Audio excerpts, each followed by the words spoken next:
morning, friends. Let's begin with a prayer. Divine Mother, Heavenly Father, friend, beloved God, Jesus Christ, Babaji Krishna, Lahiri Mahashaya, Swami Shri Yukteswar, and our beloved Guru, Paramhansa Yogananda, saints of all religions. Humbly we bow at thy feet. Divine Mother, teach us to seek thee in the depths of our own soul. Teach us to feel thee in moments of stillness and to hear thy voice in our own inner silence. Teach us to withdraw from the whirlwinds of sense pleasure, to find our truth in the silence of our love for thee. Om. Peace. Amen.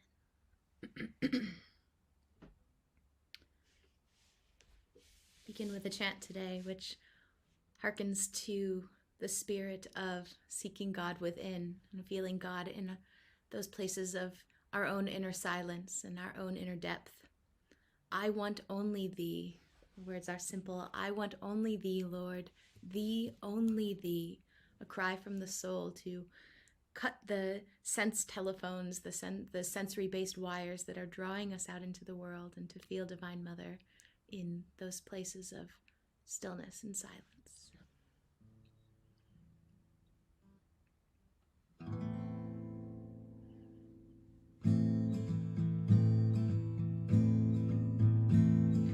I want only thee, Lord, thee, only thee.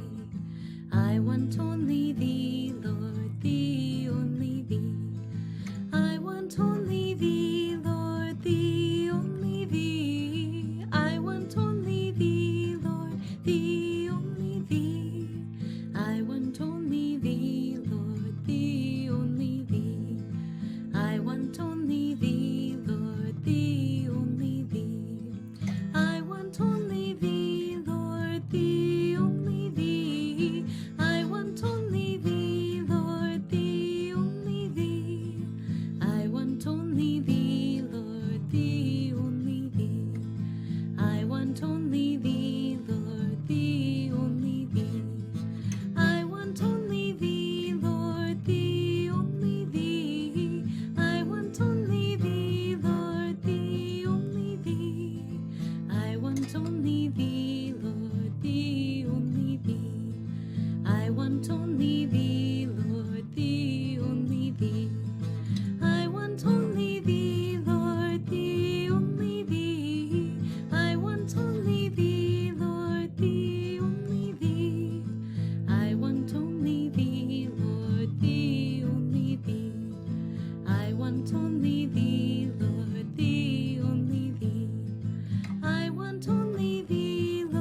I read an article in the New York Times a few days ago, which was titled, let me see if I can pull it up, "What can we learn from solitude?" So immediately I was drawn to it. What does the New York Times have to tell us about solitude? And it was a delightful article. It was all about the modern day hermit and what that looks like and what we can learn from people who practice this modern form of being a hermit, of withdrawing from the world, particularly right now in December of 2020, in the time of this pandemic, when we've been asked and called to go inside.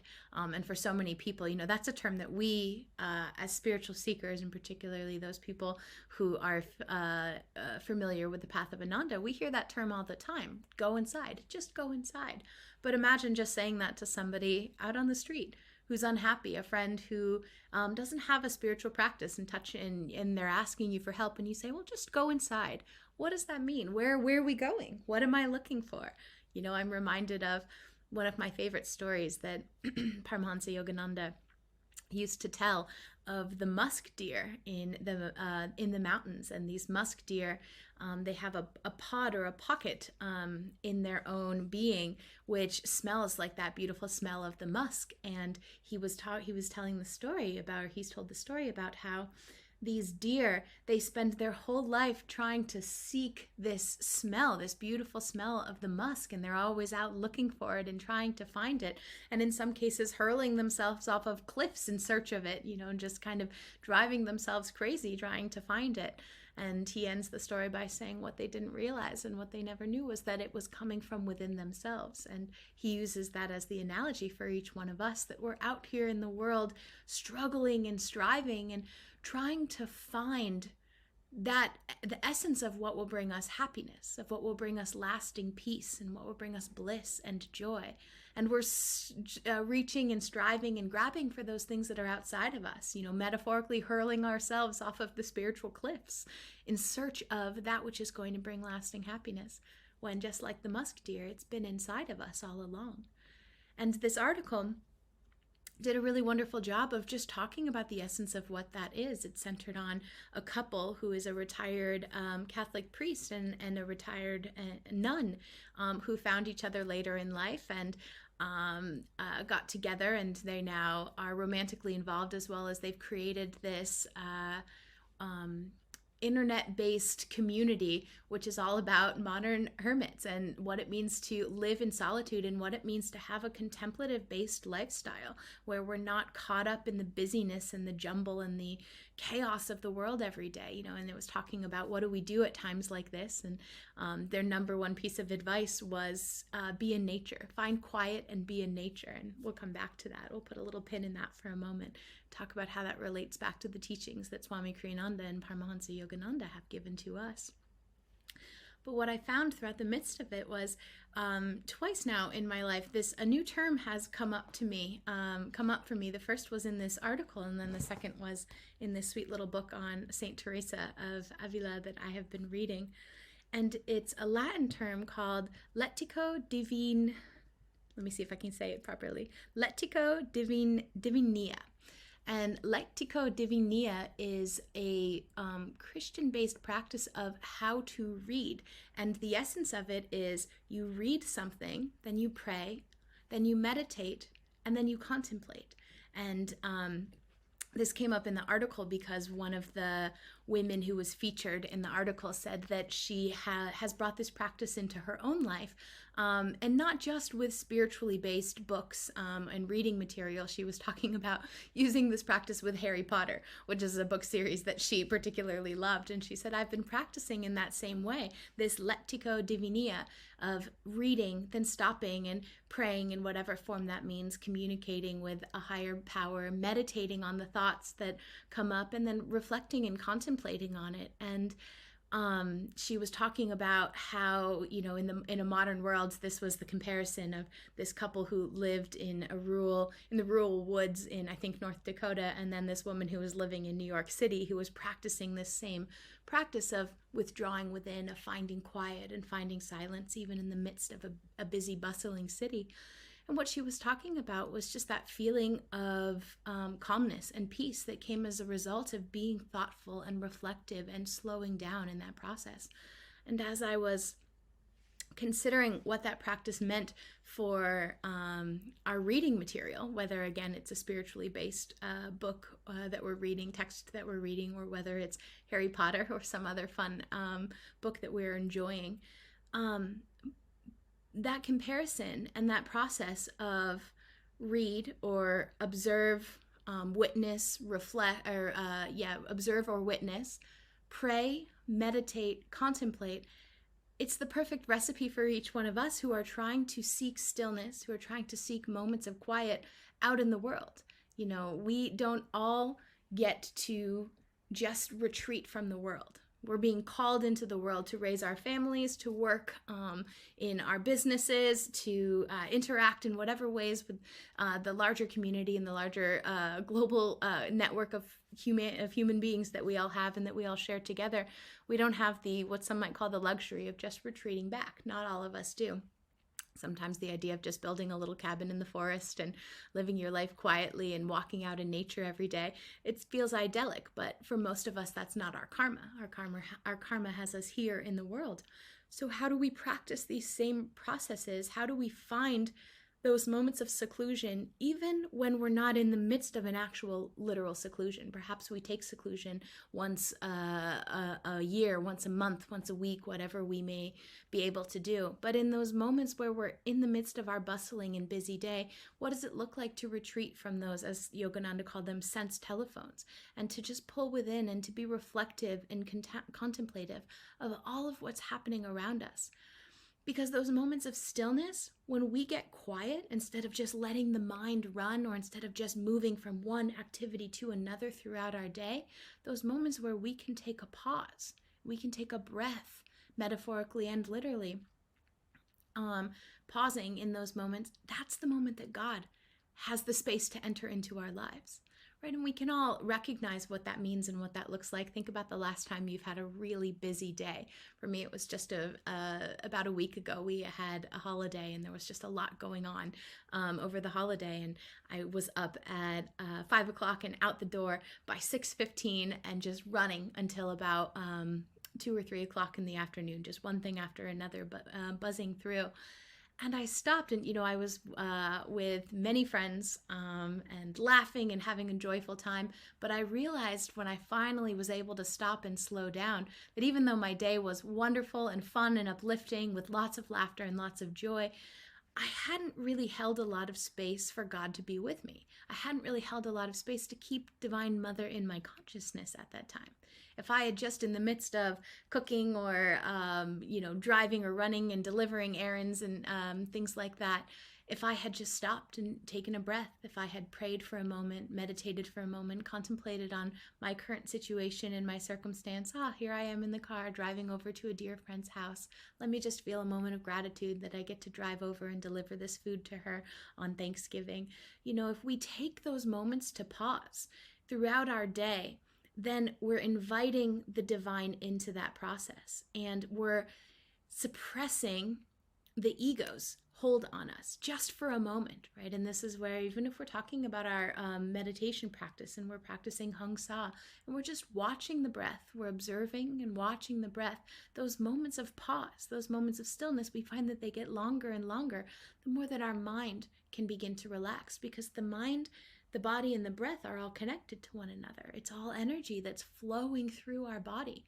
And so these concepts of taking a breath, taking a pause in the middle of the day, again, what I'm talking about, these metaphorically, taking that breath, that came back to this practice of Letiko Divinia that I had just recently read about. Maybe all of you knew about it already, but I loved it. And just that process of, this is not only how we should read everything in our lives, to take those moments to contemplate, to pause, to meditate, to invite God into whatever material we're reading and learning about, but it's how we can walk through life in every single activity that we're doing. And the more that we do that, the more we're leaving space for God to enter into those activities, to share in those thoughts and actions and desires that we have, wherever they're directed, whatever it is that our karma is asking us to do. When we can bring Divine Mother into it, then she is there ready and waiting to rush in and to be with us. And this is the essence of the spiritual path. We have our meditation, we have our opportunities every morning and every evening to really withdraw into God consciousness. We have the opportunity to take longer periods of seclusion if it's available to us, where we can go away for a few days or maybe a week or sometimes longer, where there's nothing in our consciousness about our worldly responsibilities. We get to put them all down and just be with Divine Mother, just be with God. But if we leave it just to those moments, we miss the essence of, or we miss the opportunity to practice the presence of God in every single moment of our lives. And this is what I found in reading this sweet article, which was talking about the power of seclusion and what it meant to be a contemporary hermit. I just loved that term. And it was talking about how contemporary hermits, they don't look like the hermits of medieval times or, historical hermetism, the way that we would think of it. But it's people who work in the world, but probably have a job where they're not interacting very much, or somebody who likes to spend their time. I loved this one. A modern day or a contemporary hermit is somebody who spends their free time and in activities that are uplifting and God reminding, that are spiritually charged. And I thought, wow, I know a lot of people who are modern or contemporary hermits, if that's the case, because many of us are choosing to go to a kirtan on Friday night, or now to listen to a kirtan online on Friday night, rather than go out to, a party with your friends or whatever it may be. These are those little things that we get to do as renunciates, as spiritual seekers in the urban world, practicing the presence of God, inviting God into every moment and every aspect.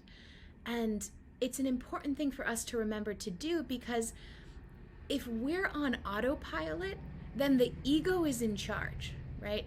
We have to consciously bring our consciousness to a place of God remembrance. We have to consciously work at gathering our energy and our magnetism to hold that presence of the divine, to hold those God reminding qualities in our consciousness. If we just relax into autopilot, then the ego jumps right in and the ego gets a hold of us. And that's what I was thinking about with this example I was using from my day last Thanksgiving. It wasn't a bad day. It was a wonderful day. Like I said, full of laughter and uplifting qualities and play. But I was on autopilot most of the day, and I wasn't consciously bringing God into every aspect and every step of my activities in the day. And the more that we can do that, the more we're beginning to practice just these small moments, just a breath, a momentary pause of seclusion. And what I mean by seclusion is just that opportunity to withdraw the senses, those moments of silence. Yogananda told us that seclusion is the price of greatness. And why is that? Because I should pause. Why is that? We'll take a breath. We'll take a pause like we've been talking about. The reason is because, or one of the reasons is that it's important to seclude and to withdraw into silence, is because as long as we are putting our energy out into the world, Maya's going to continue to pull us further and further out. As long as we're sitting on autopilot, the ego gets a hold of us. And we know what that's like. If you just start with one little kernel of thought, one thought of, I'm hungry, suddenly here we go. And if you watch your thought process, you can just say, I'm hungry. And then suddenly you're thinking about what you want to have for dinner. Then you're thinking about, now there's a whole myriad of ways that could go, that you have to do the dishes that you've left in the sink from last night, that meal that you had last week at a restaurant that was really, really good, wanting to have a meal with another friend. And then from there, any of those could jump out. Oh, I haven't seen that friend in a very long time. Oh, that makes me sad. I wish I could call him or her up. Oh, maybe I'll call him or her up. And there we go. We're off and running. Just one little seed, one little kernel of I'm hungry can send us off in a million directions, and our thoughts just running like crazy. And so seclusion being the price of greatness, the power of silence, or the wonder of silence, of actively and consciously finding ways to take pauses in our day is so important, because it helps us to remember that the ego doesn't have to be in control, that we are actually in control of our thoughts, and we can actually break those habitual thought patterns that are drawing us further and further out, and we can live in those moments of stillness. Which is why the second part of this article, which I found to be so wonderful, was talking about why being in nature is such an important part of practicing silence and practicing seclusion. And I know I've had this experience for myself, and so many of us can resonate with that, the power of nature. And why is that? It's because nature has a palpable consciousness, right? We know everything in the world is made up of divine consciousness, that this entire world is a manifestation of the divine.